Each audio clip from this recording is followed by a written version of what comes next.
Dr. Elena Martinez had seen everything in her 15 years as a pediatric nurse at St. Mary's Children's Hospital in Chicago. She had held premature babies smaller than her hand, comforted children through their final moments, and witnessed miraculous recoveries that defied medical explanation. But nothing had prepared her for the case that would arrive on a stormy October evening and change her life forever. The rain hammered against the hospital windows as Elena finished her shift notes. At 34, she was known throughout the hospital for her unwavering dedication and her ability to connect with the most difficult patients. Her colleagues often joked that she had magic hands, capable of calming even the most distressed children. What they didn't know was that Elena carried her own burden of loss. She had lost her young son Miguel in a car accident 3 years earlier, and, since then, she had poured all her maternal instincts into caring for other people's children. The emergency call came at 11:47 p.m. A wealthy businessman named Victor Blackstone was bringing his son to the hospital. The boy, according to the frantic call, was in critical condition and unresponsive. Elena had heard of the Blackstone family. They were practically royalty in Chicago's elite circles. Victor Blackstone owned half the city's real estate and was known for his ruthless business tactics and reclusive lifestyle. Rumors swirled about the family, with some saying they were involved in occult practices, others claiming they were part of an ancient European bloodline with dark secrets. When the black limousine pulled up to the emergency entrance, Elena was already waiting with the trauma team. The driver, a pale man with unusually sharp features, opened the door with trembling hands.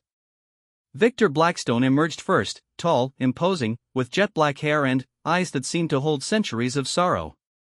He was impeccably dressed despite the late hour, but his usual composed demeanor was shattered by panic and desperation. In his arms, he carried a boy who appeared to be around 12 years old. The child was unconscious, his skin so pale it seemed almost translucent. Dark circles surrounded his closed eyes, and his breathing was so shallow it was barely detectable. What struck Elena most was how the boy's appearance seemed to shift between looking his age and appearing much older, as if some ancient weariness had settled into his young features. "Please," Victor's voice cracked as he spoke to Dr. Richardson, the head of pediatrics. "You have to save him. His name is Adrian. He's my only son, and he's dying." As they rushed Adrian into the examination room, Elena noticed several unusual things. The boy's body temperature was abnormally low, almost hypothermic, yet he showed no signs of exposure to cold. His pulse was extremely weak and irregular, unlike anything she had encountered. Most disturbing was his reaction to the bright hospital lights. Even unconscious, he seemed to recoil from them, his face twisting in apparent discomfort. Dr. Richardson began his examination while Elena prepared the necessary equipment.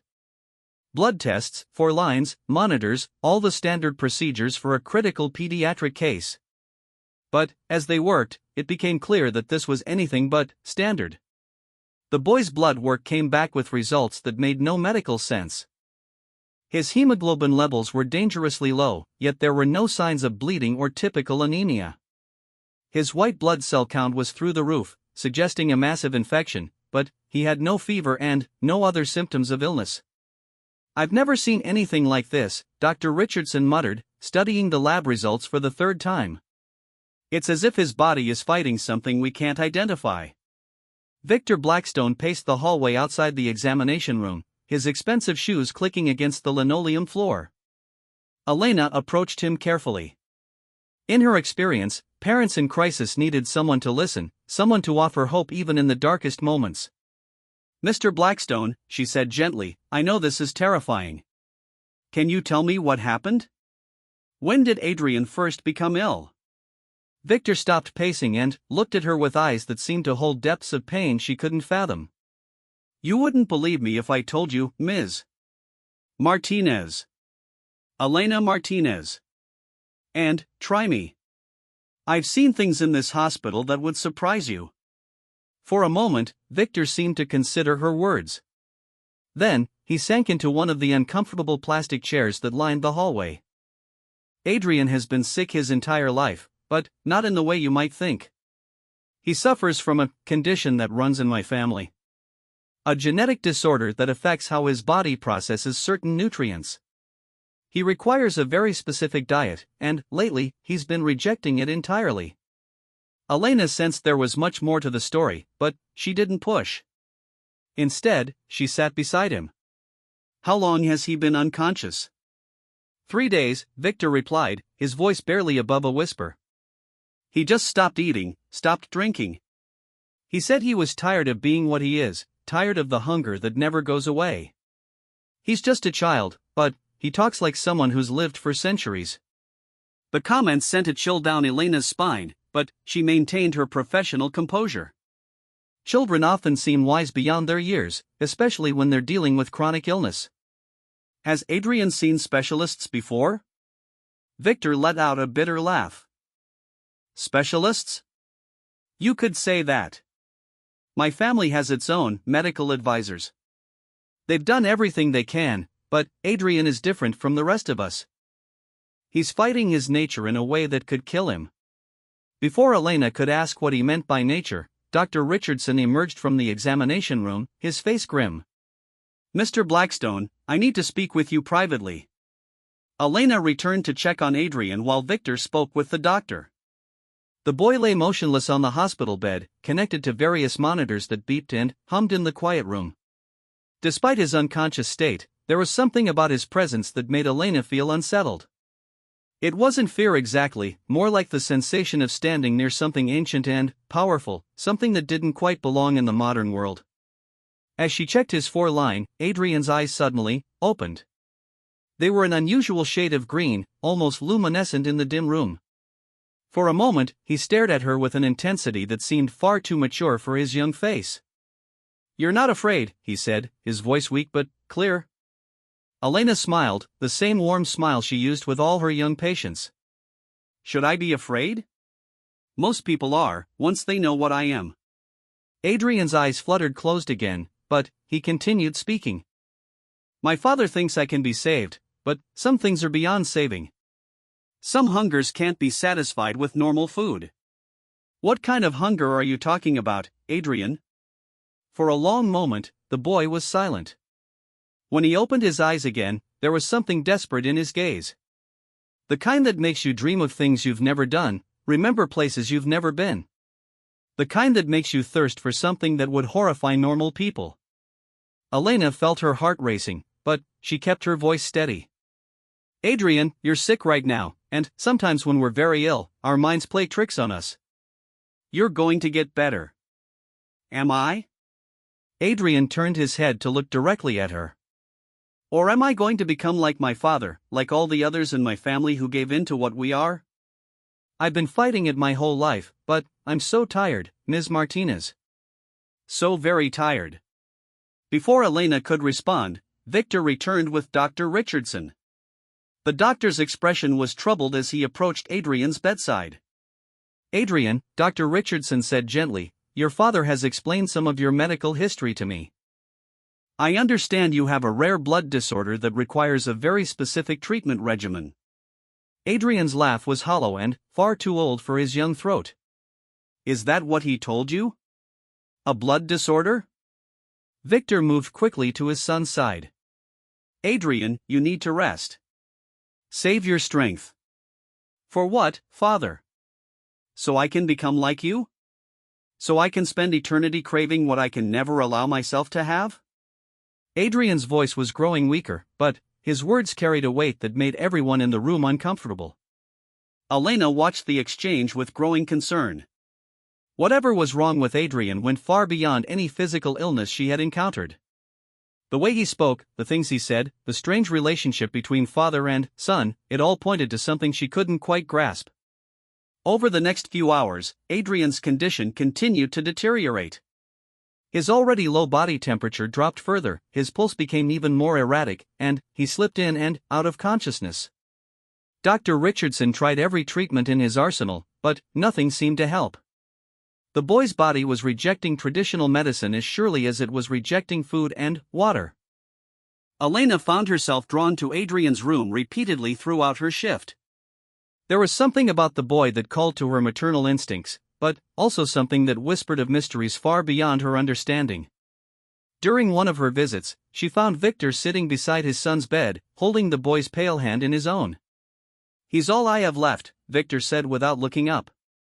His mother died when he was born, and I've spent 12 years trying to protect him from what we are. But, you can't fight genetics, Ms. Martinez. You can't change your fundamental nature. What exactly is your son's diagnosis, Mr. Blackstone? I've reviewed his chart, and nothing makes medical sense. Victor was quiet for so long that Elena thought he wouldn't answer. When he finally spoke, his words were carefully chosen. My family has a condition that's been passed down for generations. It affects how we metabolize certain nutrients, particularly iron. We require supplements that most people would find disturbing. Elena felt a chill run down her spine. What kind of supplements? The kind that come from living sources, Victor replied cryptically.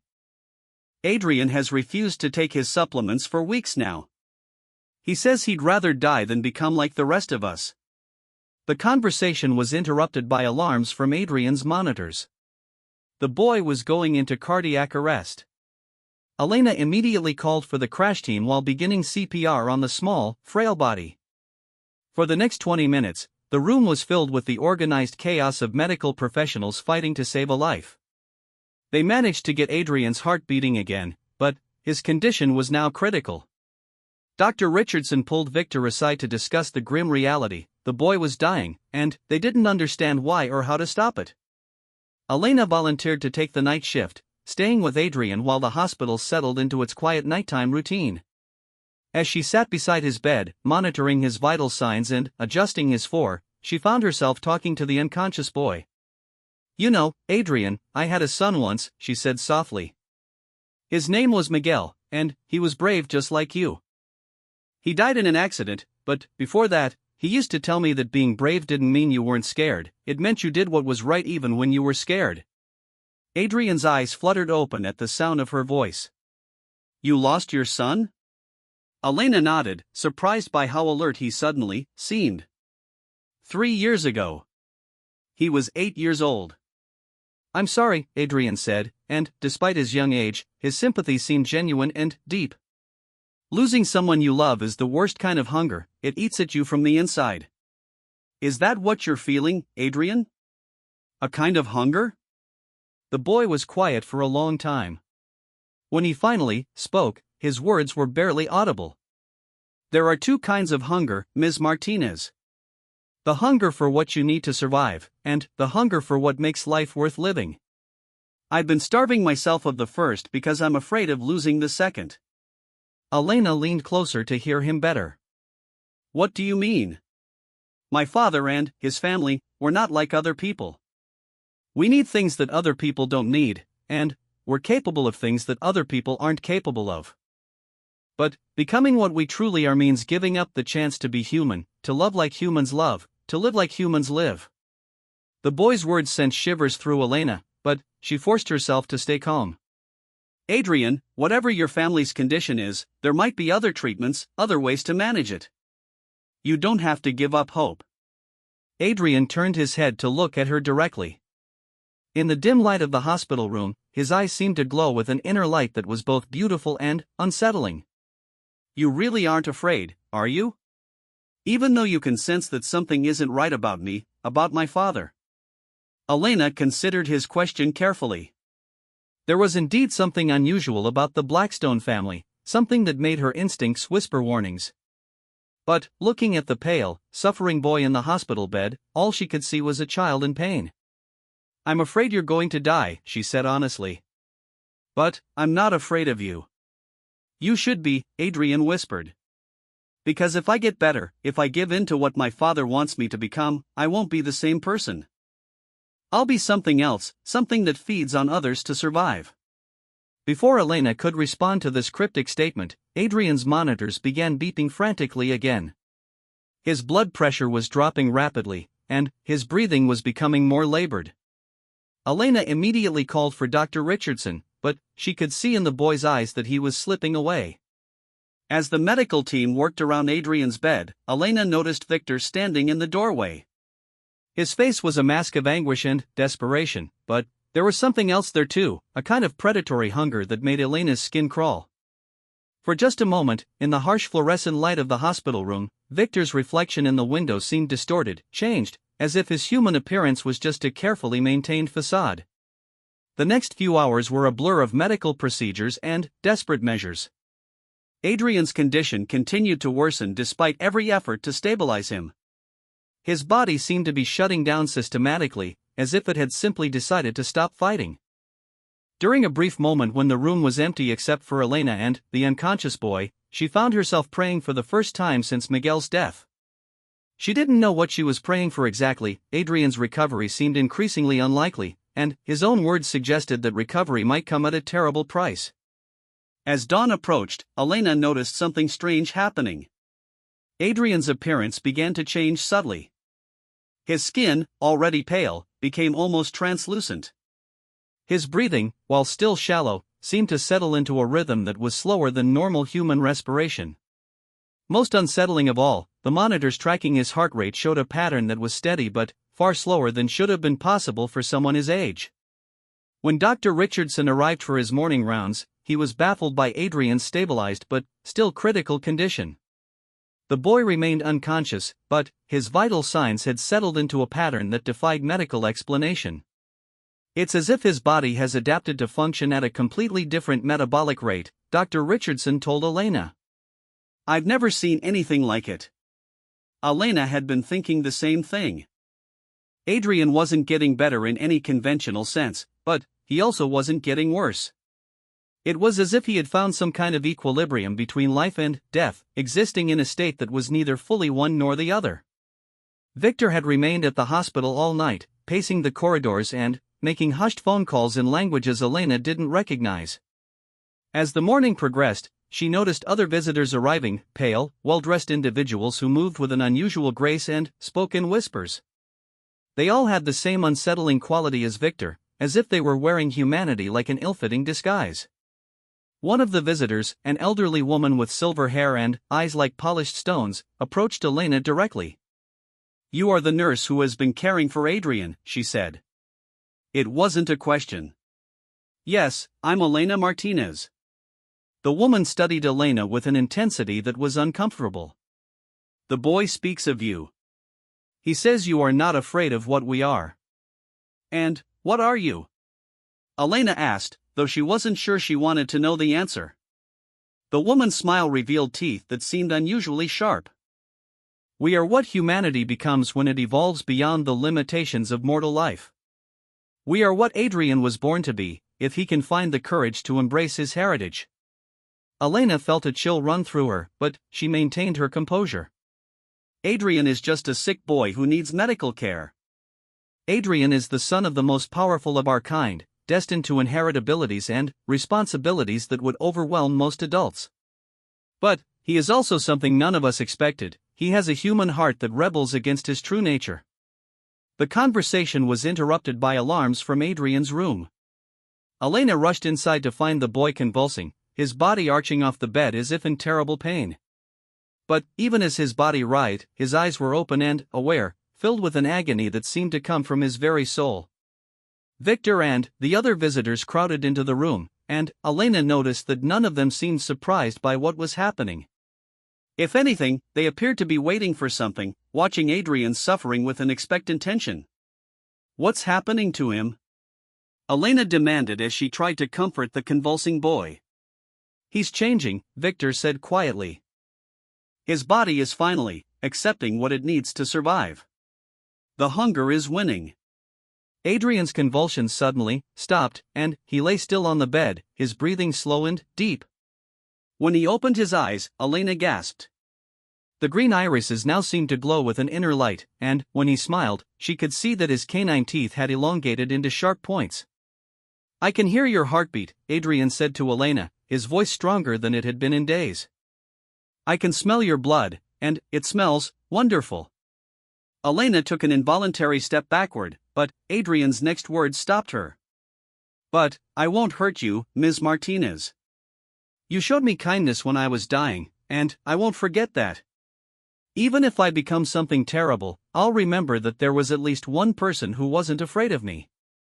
Victor moved to his son's bedside, relief and something else, pride, perhaps, evident on his face. "Adrian, how do you feel?" The boy sat up slowly, movements more graceful than any 12-year-old should possess. I feel hungry, father. So very hungry.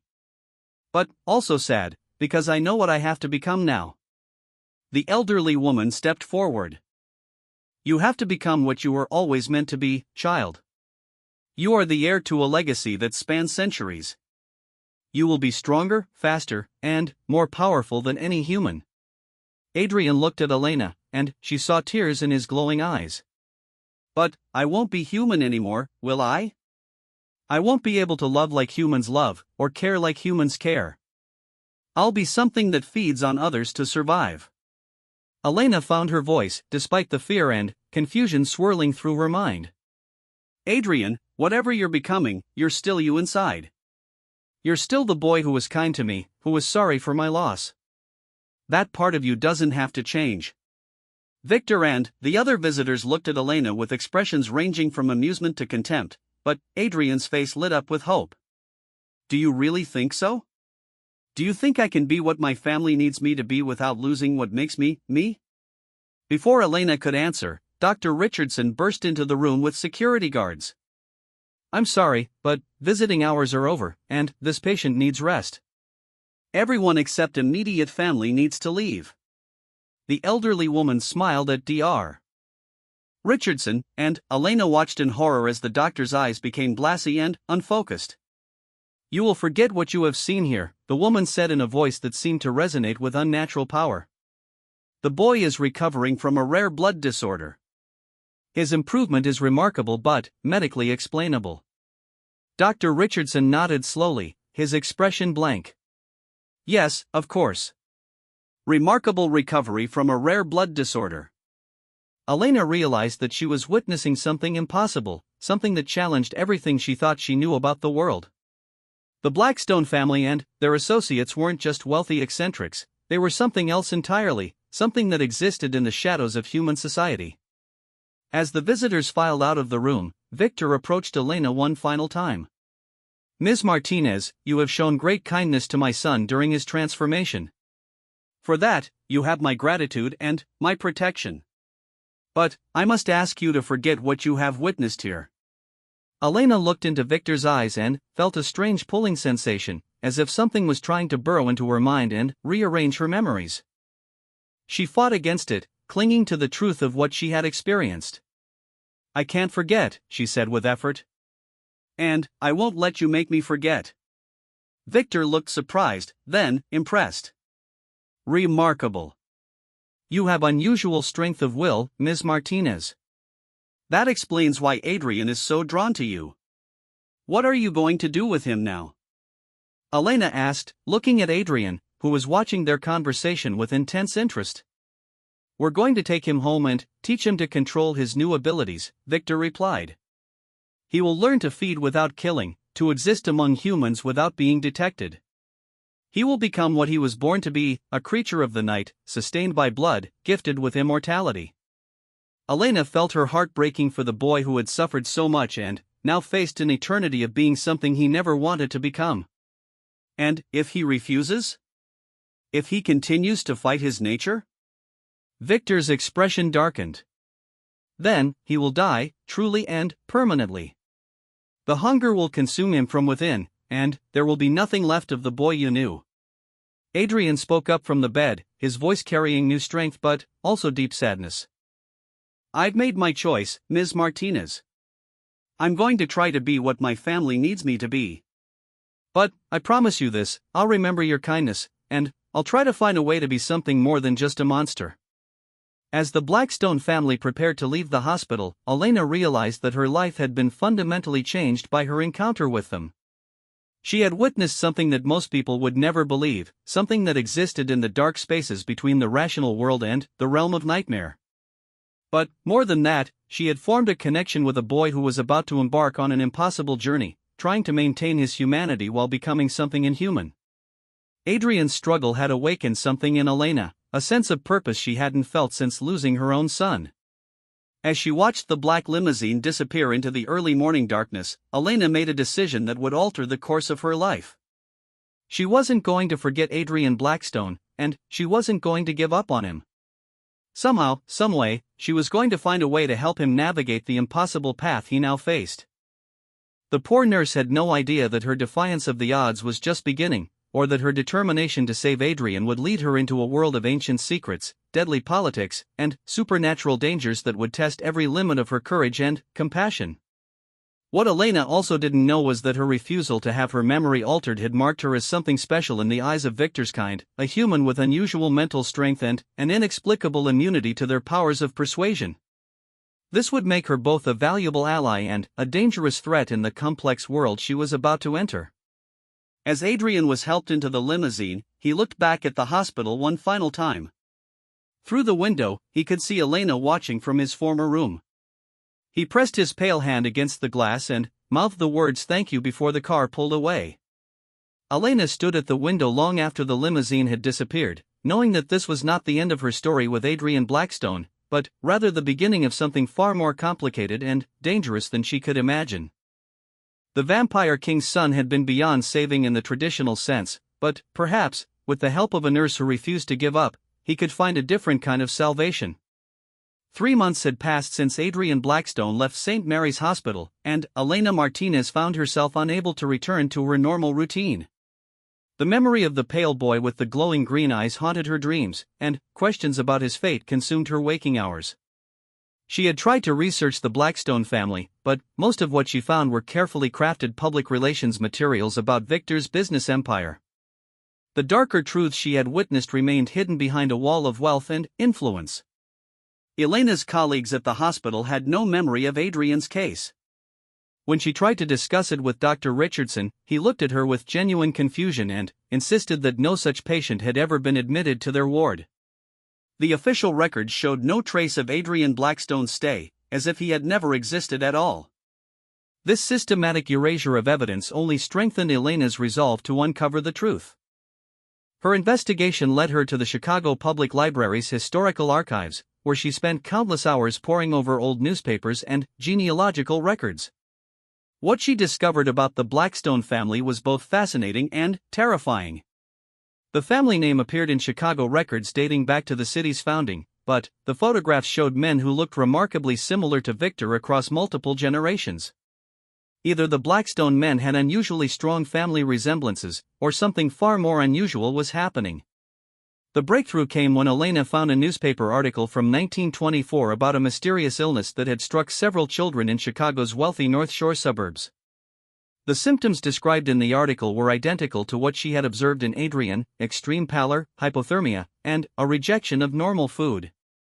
The attending physician in 1924 was quoted as saying the children seemed to be fighting their very nature and that traditional medicine was powerless to help them. More disturbing was the follow-up article published 3 months later, which reported that all the affected children had either died or disappeared entirely. The families involved had refused to speak to reporters, and the investigation had been quietly closed due to lack of evidence. Elena was beginning to understand that Adrian's case was not unique. Whatever condition affected the Blackstone family had been repeating itself for generations, and she was possibly the first medical professional to witness it firsthand and retain her memories of the experience. Her research was interrupted by an unexpected visitor. Elena was leaving the library late one evening when she noticed a young woman following her. The woman was perhaps 18 or 19 years old, with the same pale complexion and unusual grace that characterized the Blackstone family members she had met. When Elena stopped walking, the woman approached her directly. "Ms. Martinez," the young woman said, "my name is Sophia Blackstone. I'm Adrian's cousin, and I need your help." Elena's heart raced as she recognized the family resemblance. "How did you find me?" "We've been watching you since you left the hospital that night," Sophia replied matter-of-factly. "Uncle Victor was impressed by your resistance to our mental influence, and the family council has been debating what to do about you." "Family council?" Sophia glanced around the empty parking lot before continuing. "The Blackstone family is much larger than what you saw at the hospital. We are part of a community that has existed in Chicago for over 2 centuries, and we have our own laws, our own government. Uncle Victor leads one of the most powerful factions, but he is not the only authority." Elena felt a chill run down her spine. What kind of community? The kind that your science books would say cannot exist, Sophia replied with a slight smile that revealed slightly pointed canine teeth. We are what humans call vampires, though that word carries many misconceptions. We prefer to think of ourselves as an evolved subspecies of humanity. Despite everything she had witnessed, hearing it stated so plainly still shocked Elena. And Adrian is. Adrian is our prince, Sophia said, her expression becoming serious. He is the son of our king, and his acceptance or rejection of his nature will determine the future of our entire community. That is why I need your help. Elena looked around the empty parking lot, suddenly, aware of how vulnerable she was. What kind of help? Adrian is dying, Sophia said bluntly. He completed his transformation 3 months ago, but he refuses to feed properly. He takes just enough blood to survive, but it's not enough for someone of his bloodline. He's literally starving himself to death out of guilt and self-hatred. The news hit Elena like a physical blow. I want to see him. Sophia shook her head. Uncle Victor has forbidden any contact between Adrian and humans. He believes that Adrian's attachment to humanity is what's preventing him from fully embracing his nature. But, you disagree? I think Adrian's humanity might be the key to his survival, Sophia replied. And I think you might be the only person who can help him find a balance between what he is and what he wants to be. Elena made a decision that she knew would change her life irrevocably. What do you need me to do? Sophia's eyes lit up with hope. Come with me. There's a place where Adrian goes when the hunger becomes too much for him to bear. If you're willing to risk it, I can take you there tonight. An hour later, Elena found herself following Sophia through the abandoned tunnels beneath Chicago's downtown district. The tunnels were part of an extensive underground system that had been built during the early 1900s and later abandoned as the city expanded upward instead of downward. Sophia moved through the darkness with confidence, her enhanced vision allowing her to navigate easily while Elena relied on a flashlight. How long have you known about your condition? Elena asked as they walked. I was born this way, Sophia replied. Second-generation vampires don't have to go through the transformation that Adrian did.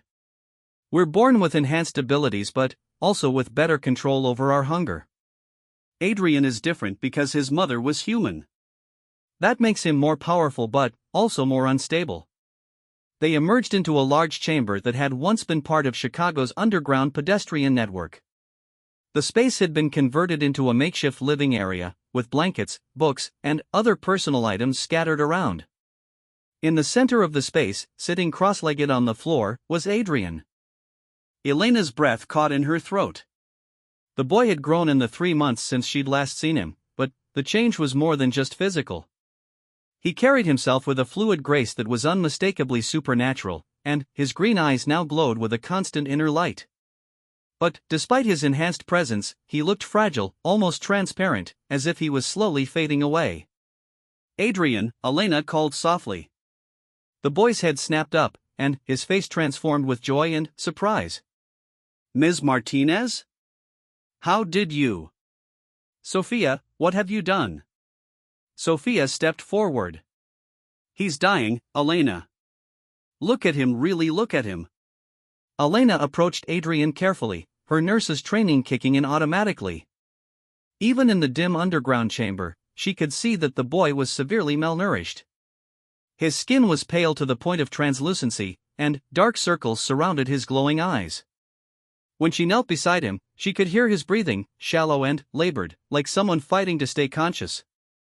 Adrian, when did you last eat? Elena asked gently. The boy laughed bitterly. Eat? You mean when did I last feed on human blood like the monster I've become? 3 days ago. A homeless man who was already dying. I took just enough to keep myself from collapsing entirely. Elena felt her heart breaking for him. Adrian, you're not a monster. You're a boy who's been put in an impossible situation. Am I? Adrian's voice was filled with anguish. I can hear your heartbeat right now, Ms. Martinez. I can smell your blood, and part of me wants to tear your throat open and drink until there's nothing left. How is that not monstrous? Because you don't act on those impulses, Elena replied firmly. Because you're choosing to starve rather than hurt innocent people. That doesn't make you a monster, that makes you someone who's trying to hold on to their humanity under impossible circumstances. Sophia sat down across from them. That's exactly what I've been trying to tell him, but he won't listen to family. Maybe he'll listen to you. Elena looked between the two young vampires, beginning to understand the complexity of their situation. Adrian, what exactly happens if you don't feed properly? I fade away, Adrian replied simply. My body consumes itself trying to maintain the enhanced metabolism that comes with being what I am. Eventually, there won't be enough left of me to sustain consciousness. And, if you do feed properly? Adrian's expression darkened. I become like my father. I become a predator that lives by taking life from others. I become something that sees humans as food rather than as people worthy of respect and protection. Elena was quiet for a long moment, processing what she'd learned. Adrian, can I ask you something? When you were in the hospital, you said you could remember places you'd never been, dreams of things you'd never done. What did you mean by that? Genetic memory, Sophia answered when Adrian remained silent. Our kind carries the memories and experiences of our bloodline. Adrian has access to centuries of memories from his father's lineage. He can remember being present at historical events, remember the faces of people his ancestors fed upon. Adrian nodded miserably. I remember the taste of blood from victims who died centuries before I was born.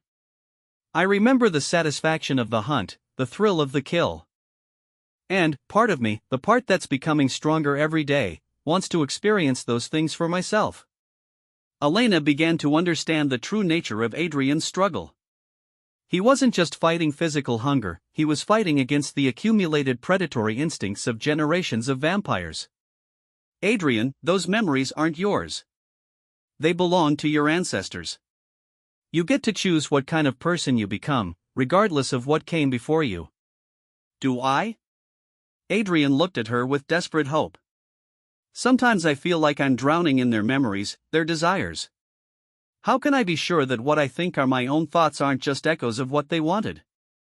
Elena reached out and took Adrian's cold hand in hers. The contact sent a shock through both of them, her human warmth against his supernatural chill, her mortal fragility against his enhanced strength. Because you're here, she said simply.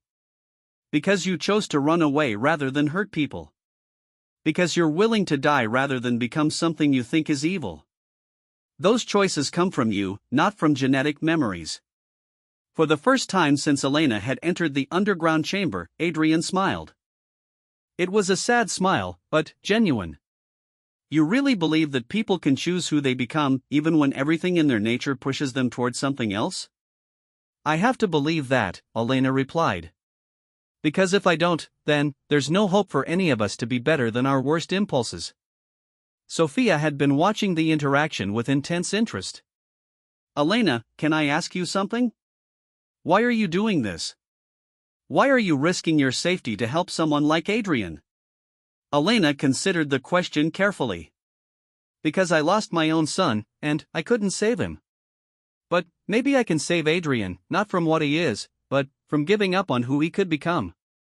Adrian's eyes filled with tears, an oddly human response from someone who was no longer entirely human. You lost your son, and yet you're trying to save someone else's child. Even when that child is a monster. You're not a monster, Adrian, Elena said firmly. You're a boy who needs help learning how to live with extraordinary circumstances.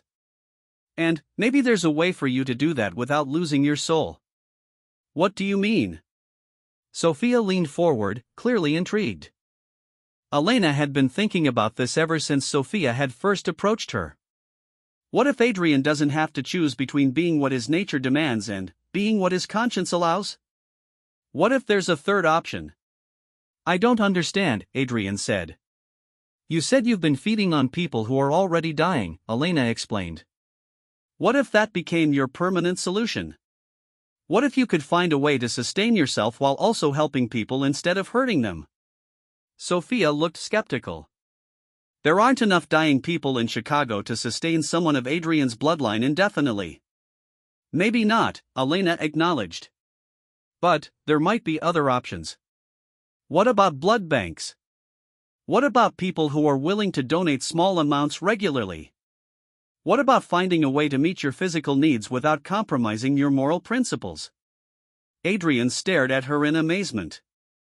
You think there might be a way for me to survive without becoming a killer? I think there might be a way for you to survive while becoming something entirely new, Elena replied. Maybe you don't have to be like your father or like your ancestors.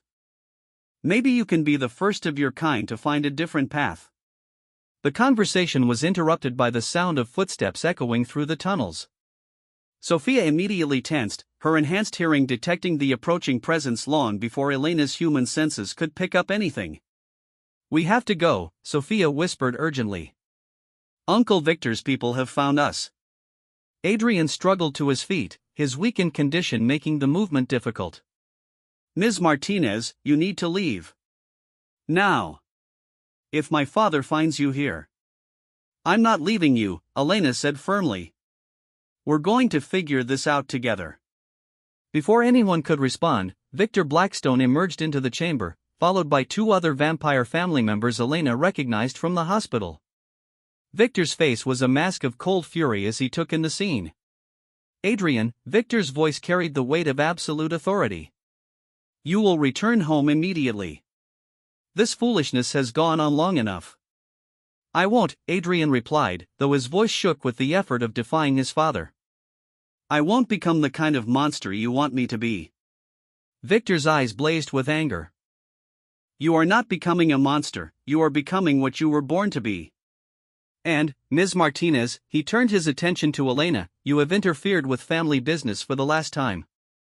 Elena felt the familiar pulling sensation as Victor attempted to alter her memories, but, once again, she resisted his mental influence. I won't forget, and I won't abandon Adrian. Victor's expression shifted from anger to something approaching respect. Your resistance is remarkable, but it will not save you. You have seen too much, learned too much. The safety of our entire community is at stake. The safety of your community is not threatened by one human who wants to help, Elena replied. I'm not going to expose your secrets or cause problems for your people. I just want to help Adrian find a way to survive without losing his humanity. One of Victor's companions, a woman with silver hair whom Elena recognized from the hospital, stepped forward. Victor, perhaps we should consider what the human is proposing. Adrian's bloodline is too valuable to lose, and traditional methods of forcing compliance have clearly failed. Victor looked between Elena, Adrian, and Sophia, clearly weighing his options. What exactly are you proposing, Ms. Martinez? Elena took a deep breath, knowing that her next words could determine the fate of everyone in the chamber. Give me time to work with Adrian. Let me help him find alternatives to traditional feeding that might sustain him without compromising his moral principles. If we can't find a solution within 6 months, then, you can handle the situation however you think is best. And, if you succeed? Victor asked. Then, Adrian lives, your bloodline continues, and, maybe you discover that there are ways for your kind to coexist with humanity that don't require predation. Victor was quiet for a long moment, his ancient eyes studying Elena with calculating intensity. You would risk your life on the possibility that my son can overcome generations of genetic programming? I would risk my life on the possibility that love and determination can overcome any obstacle, Elena replied without hesitation. Adrian looked at Elena with wonder and gratitude. You would do that for me? Even knowing what I am, what I might become. Especially knowing what you are and what you might become, Elena said. Because I believe you can become something extraordinary, not in spite of your nature, but because of how you choose to express it. Victor exchanged a long look with the silver-haired woman, some kind of silent communication passing between them. Finally, he nodded slowly. Very well, Ms. Martinez. You will have your 6 months. But, understand the conditions, Adrian will remain under family supervision at all times. You will have access to him only when and where the family council deems it safe. And, if your experiment fails, if Adrian dies or becomes a threat to our community's security, you will face the consequences. What kind of consequences? Elena asked, though she suspected she didn't want to know the answer. The kind that ensure you never pose a threat to our people again, Victor replied ominously. Do you accept these terms? Elena looked at Adrian, seeing hope blazing in his glowing green eyes for the first time since she'd known him. Despite the danger to herself, despite the impossibility of the task ahead, she knew she couldn't abandon him now. I accept, she said. Victor nodded once. Then, we have an agreement. Adrian, you will return home tonight.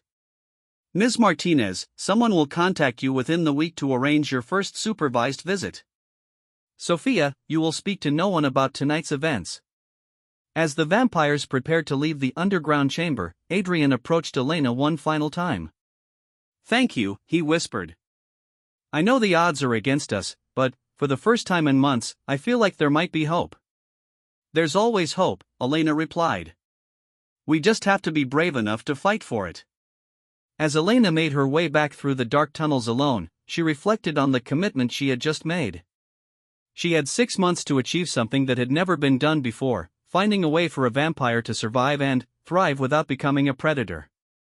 The challenges were enormous, the risks were potentially fatal, and the chances of success were minimal. But, as she emerged from the underground into the cool Chicago night, Elena felt more alive and purposeful than she had since losing Miguel. She had found a new reason to fight, a new chance to make a difference in the world. The Vampire King's son might have been beyond saving in any conventional sense, but Elena Martinez was about to prove that conventional wisdom had its limitations. Her real work was just beginning, and she had no idea that her efforts would not only transform Adrian's life but would ultimately challenge the very foundations of vampire society itself. The poor nurse's defiance of the odds was about to reshape the relationship between two species that had coexisted in secrecy for centuries. The Blackstone mansion sat on 20 acres of pristine lakefront property in Chicago's most exclusive suburb, hidden behind walls that were both elegant and forbidding. Elena Martinez had driven past such estates countless times throughout her life, never imagining she would be invited inside one, much less under such extraordinary circumstances. As her modest Honda pulled up to the imposing iron gates, she couldn't help but feel like she was entering another world entirely. The security guard who admitted her was polite but watchful, his eyes holding the same unusual intensity she had come to associate with Victor's kind. As Elena drove up the winding driveway lined with ancient oak trees, she caught glimpses of the mansion through the foliage, a Gothic revival structure that seemed to have been transplanted directly from a European castle.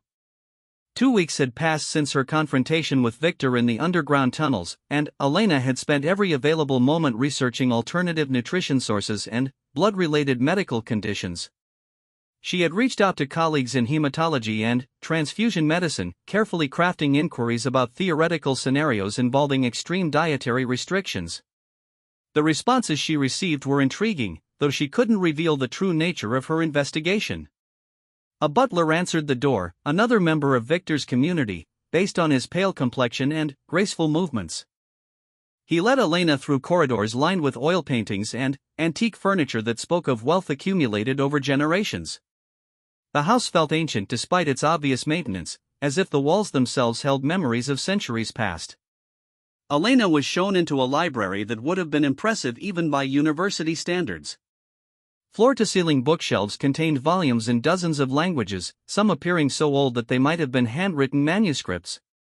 Victor stood near a massive fireplace, dressed impeccably as always, but Elena noticed signs of strain in his posture and expression. Ms. Martinez, Victor greeted her formally. I trust you have been preparing for your work with Adrian. I have, Elena replied, setting down the briefcase she had brought. I've been researching nutritional alternatives and consulting with medical professionals about blood-related metabolic disorders. Victor's eyebrows rose slightly. And what have you discovered? Elena opened her briefcase and withdrew several thick folders. I've learned that blood banks routinely dispose of expired blood products that would still be perfectly safe for someone with Adrian's unique dietary requirements. I've also discovered that there are people with certain medical conditions who regularly donate blood for therapeutic purposes and might be willing to participate in an alternative donation program. You're proposing that my son sustain himself on expired blood products and medical donations? Victor sounded skeptical. I'm proposing that Adrian doesn't have to hurt anyone to survive, Elena replied firmly. It's a starting point. If these alternatives can meet his basic nutritional needs, then we can work on other aspects of his development. Before Victor could respond, Adrian entered the library. Elena was shocked by the change in his appearance over the past 2 weeks. He looked healthier than he had in the underground tunnels, but there was also something different about his presence. He moved with the fluid grace of his supernatural heritage, but his eyes still held the warmth and humanity she remembered. Ms. Martinez, Adrian approached her with genuine pleasure. I wasn't sure you would actually come. I made a promise, Elena replied, studying his face carefully. How are you feeling? Better, Adrian admitted. Father has been encouraging me to feed properly while we wait to see if your alternatives will work. Elena glanced at Victor, understanding the implication. You've been feeding on people?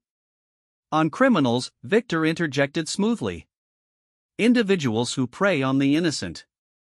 Adrian has been learning to channel his natural instincts in ways that serve justice rather than mere hunger. Elena felt a chill run down her spine. You're talking about killing people.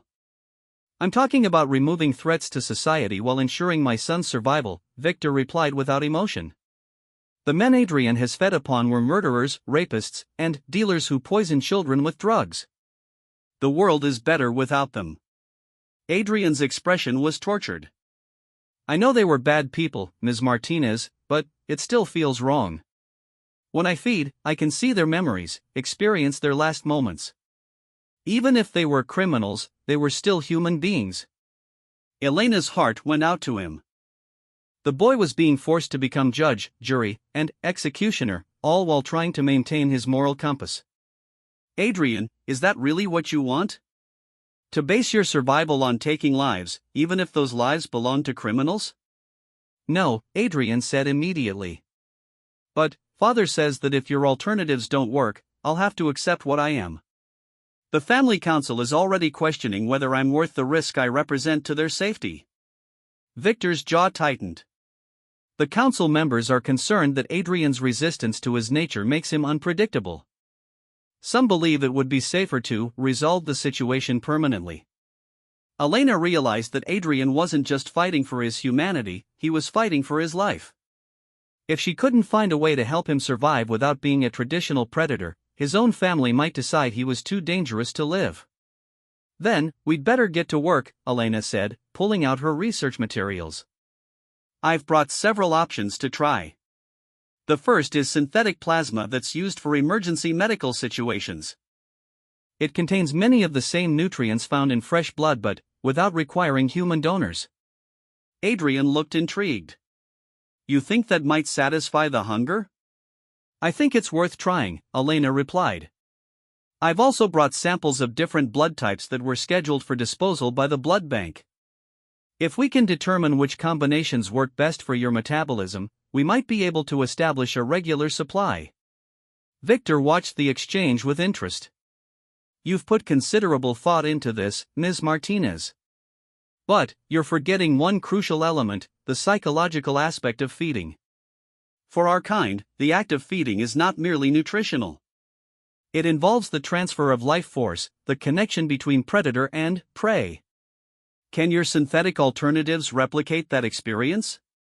Elena had been hoping to avoid this particular complication, but she knew Victor was right.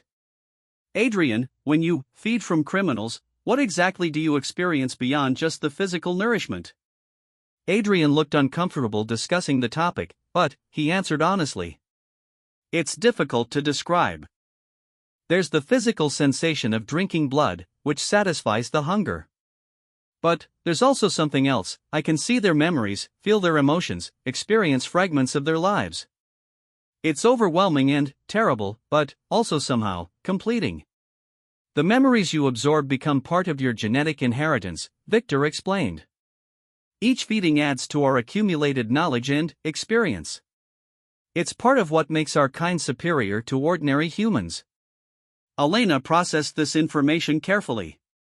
So feeding isn't just about nutrition, it's about absorbing experiences and memories from your victims? Precisely, Victor confirmed.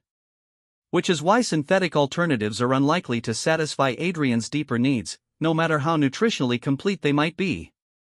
Elena felt her carefully constructed plans beginning to crumble, but she refused to give up. What if we could find a way to replicate that experience without causing harm? What if we could create a feeding process that satisfied both the physical and psychological needs without requiring victims? How? Adrian asked, hope creeping into his voice. Elena had been considering this possibility during her research, though she knew it was highly experimental and potentially dangerous. What if we could work with willing participants? People who understood what they were agreeing to and consented to share their memories and life force in controlled amounts? Victor laughed harshly. You're proposing that humans volunteer to be fed upon by vampires? Ms. Martinez, surely you understand how impossible that sounds. Is it?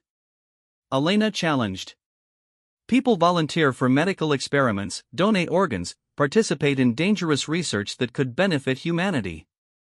If we could demonstrate that the process was safe and that participants would be compensated fairly, there might be people willing to help. Adrian stared at her in amazement.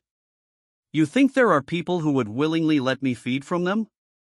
I think there are people who would be willing to help save your life if they understood what was at stake, Elena replied. But we'd need to prove that the process could be done safely first. Victor shook his head. Even if such people existed, the risk of exposure would be enormous. Our survival depends on secrecy. Involving willing human participants would compromise that secrecy. Not necessarily, Elena argued. Medical confidentiality laws are very strict. If we structured it properly, as a medical treatment program for a rare genetic condition, we could maintain privacy while providing Adrian with what he needs. The conversation was interrupted by the arrival of Sophia, who entered the library with obvious urgency. Uncle Victor, the council is here. They want to speak with you about Adrian's progress. Victor's expression darkened. Now. They weren't supposed to arrive until this evening. Grandmother Helena insisted, Sophia replied, glancing nervously at Elena. She says they've waited long enough to see results from the human's intervention. Elena felt her stomach drop. She had hoped to have more time to develop and test alternatives before facing the family council's judgment. How many of them are there? 7, Victor replied grimly. The 7 most powerful vampire families in the Chicago region. They have the authority to make final decisions about threats to our community's safety. Adrian moved closer to Elena, fear evident in his glowing green eyes. What happens if they decide your approach isn't working? Victor's silence was more terrifying than any words could have been. Then, we make sure they see that it is working, Elena said with more confidence than she felt. Adrian, are you willing to try the synthetic plasma now? We need to demonstrate that alternative feeding methods are viable. Adrian nodded without hesitation. Elena opened one of the medical coolers she had brought and withdrew a bag of synthetic plasma along with sterile tubing and needles. As a nurse, she was experienced with 4 procedures, but she had never attempted anything quite like this. This might not work the first time, Elena warned as she prepared the 4-line. We might need to adjust the mixture or try different combinations. Adrian rolled up his sleeve, revealing arms that were pale but surprisingly muscular for someone his age. As Elena inserted the needle and began the infusion, she watched his face carefully for any signs of reaction. At first, nothing seemed to happen. Adrian sat quietly, the synthetic plasma flowing into his bloodstream at a controlled rate. Then, suddenly, his eyes widened and he gasped. It's working, he said with wonder. Not the same as the other kind of feeding, but I can feel it helping. The hunger is getting quieter. Elena felt a surge of triumph, but Victor looked skeptical. The physical hunger may be temporarily satisfied, but what about the psychological aspects? Do you feel more complete, more stable? Adrian considered the question carefully. No, he admitted. It's like eating bread when you're craving a full meal. It helps, but it doesn't satisfy everything. Before Elena could respond, the library doors opened and 7 figures entered the room. Elena's breath caught in her throat as she took in the assembled vampire council. Each member radiated an aura of age and power that made Victor seem young by comparison. Their eyes held the weight of centuries, and their presence filled the room with an almost tangible sense of authority. The leader of the group was a woman who appeared to be in her 50s but moved with an ageless grace that suggested she was far older. Her silver hair was pulled back in an elegant chignon, and her pale eyes missed nothing as they surveyed the scene. "Victor," the woman spoke with a voice like silk over steel. "I see you are proceeding with your experiment." Grandmother Helena, Victor inclined his head respectfully. "May I present Elena Martinez, the human who has volunteered to help Adrian find alternative feeding methods?" Helena's gaze fixed on Elena with predatory intensity. "So you are the nurse who thinks she can change the fundamental nature of what we are?" Elena forced herself to meet Helena's stare despite every instinct screaming at her to look away. "I'm someone who believes that Adrian deserves a chance to find his own path, even if it's different from traditional vampire existence." "Different?" Another council member, a man with dark hair and ancient eyes, stepped forward. "Child, we have existed as we are for thousands of years. Our ways ensure survival, strength, and the continuation of our bloodline. What you propose is not evolution, it is extinction." With respect, Elena replied, "What I propose is adaptation. The world has changed dramatically in recent centuries. Traditional vampire feeding methods carry risks that didn't exist in the past: surveillance technology, forensic science, global communication. Maybe it's time to consider new approaches." The council members exchanged glances, some seeming intrigued by Elena's argument while others appeared openly hostile to the idea of change. Helena spoke again. "Show us, then.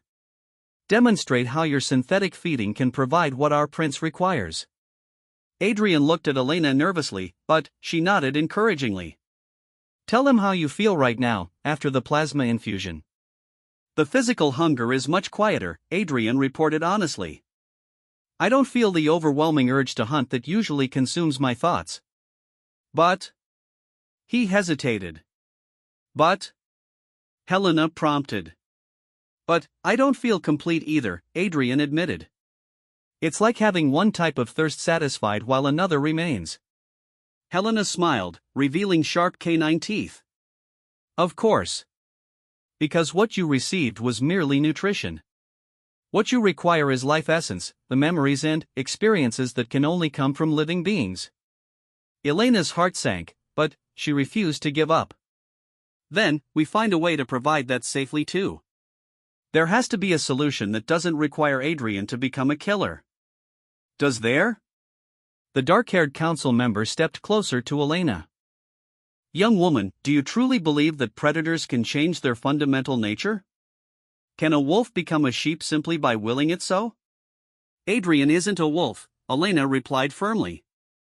"He's a person with extraordinary abilities who deserves the chance to choose how he uses them." Helena studied Adrian with calculating eyes. "Adrian, answer me honestly. When you feed on criminals, do you enjoy it?" Adrian's face twisted with anguish. "Part of me does," he whispered.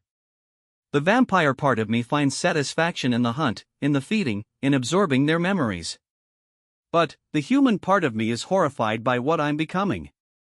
"And which part is stronger?" Helena pressed. "I don't know anymore," Adrian replied, tears streaming down his face. "Sometimes I think the hunger will drive me insane if I don't give in to it completely." Elena moved to Adrian's side, taking his cold hand in her warm one. "The fact that you're fighting it proves that you have a choice. The fact that you feel horror at what you're doing proves that your humanity is still there." Helena watched the interaction between Elena and Adrian with growing interest. "You genuinely care for him?" "Yes," Elena replied without hesitation. "He's just a boy trying to find his place in the world under impossible circumstances. He deserves compassion, not condemnation." "Even knowing what he is? What he's capable of?" Helena asked. "Especially knowing what he is and what he's capable of," Elena answered. Because his power could be used for good if he's given the chance to find the right path. The council members conferred among themselves in whispered conversations, their ancient voices discussing Adrian's fate in languages Elena didn't recognize. Finally, Helena turned back to face them. "Elena Martinez," Helena said formally, "the council has reached a decision regarding your proposal." Elena's heart pounded as she waited for their verdict. "We will allow your experiment to continue," Helena announced, "but with additional conditions." Elena felt a surge of relief, but Helena's next words tempered her joy. "You will have 3 months, not 6, to demonstrate that your alternatives can fully satisfy Adrian's needs, both physical and psychological. During this time, Adrian will be monitored constantly by council representatives. If at any point he becomes unstable or poses a threat to our community's security, the experiment will end immediately." "And if I succeed?" Elena asked. Helena's smile was neither warm nor reassuring. "Then, you will have accomplished something that has never been done in our species' history, and Adrian will be free to choose his own path." "But, if you fail?" "If we fail?" Elena prompted when Helena didn't continue. "Then, Adrian will either embrace his true nature as a traditional vampire, or he will be put out of his misery to prevent him from becoming a threat to us all." Elena felt the blood drain from her face. "You would kill him?"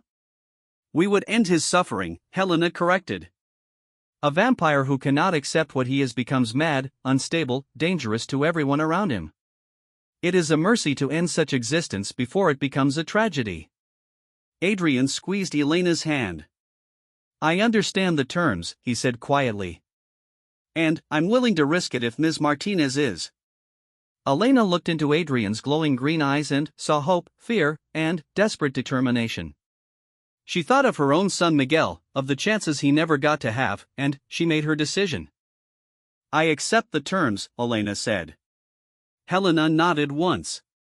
"Then, let us see if a poor nurse can indeed defy all odds and save the vampire king's son from himself."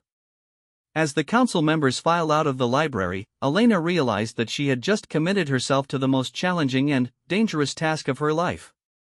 She had 3 months to find a way to satisfy both the physical and psychological needs of a vampire without requiring him to harm others. The odds were stacked against her, the consequences of failure were terrifying, and she was operating in a world she barely understood. But, as she looked at Adrian's hopeful face, Elena felt a familiar surge of determination. She had spent 3 years mourning the son she couldn't save. Now she had a chance to save someone else's child, to prove that love and determination really could overcome impossible odds. The real work was about to begin, and Elena Martinez was ready to fight for Adrian's soul with everything she had. The Vampire King's son had been beyond saving according to everyone who knew their kind, but Elena was about to discover that sometimes the most impossible cases were the ones most worth fighting for. Over the following weeks, Elena threw herself into her work with Adrian with single-minded determination.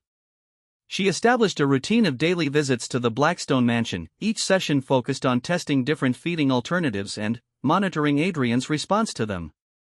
The synthetic plasma continued to help with the physical hunger, but Elena quickly realized that Helena had been right about the psychological aspects of feeding. Adrian needed more than just nutrition, he needed the sense of connection and completion that came from absorbing memories and life experiences. Elena's breakthrough came during her research into voluntary blood donation programs. She discovered that some people with rare blood types regularly donated to specific patients with unusual medical needs. More importantly, she learned about a small community of individuals who participated in experimental medical research involving consciousness and memory transfer. Working with these research contacts, Elena began developing a protocol for voluntary feeding sessions. The participants would be fully informed about the risks, medically monitored throughout the process, and compensated for their contribution. Adrian would be able to feed in controlled amounts that satisfied his psychological needs without causing permanent harm to the donors. The first test session was scheduled for a rainy Thursday evening at the mansion. Elena had recruited a volunteer, Dr. James Wu, a psychiatrist who specialized in memory disorders and had agreed to participate in exchange for the opportunity to study vampire feeding from a scientific perspective. Adrian was nervous as they prepared for the session. What if I can't control myself? What if I take too much? Then, I'll be here to stop you, Elena replied, checking the monitoring equipment she had brought. We're going to take this slowly and carefully. Dr. Wu arrived precisely on schedule, carrying his own monitoring equipment and research materials. He was a small, precise man in his 40s who approached the situation with scientific curiosity rather than fear. This is fascinating, Dr. Wu said as Elena explained the procedure. If what you're describing is accurate, we're looking at a form of consciousness transfer that could revolutionize our understanding of memory and identity. The feeding session took place in the mansion's medical room, which Victor had equipped with hospital-grade monitoring equipment. Adrian sat across from Dr. Wu, with Elena monitoring both of their vital signs throughout the process. Remember, Elena instructed Adrian, small amounts. Just enough to satisfy the psychological need, nothing more. Adrian nodded and carefully made a small incision on Dr. Wu's wrist.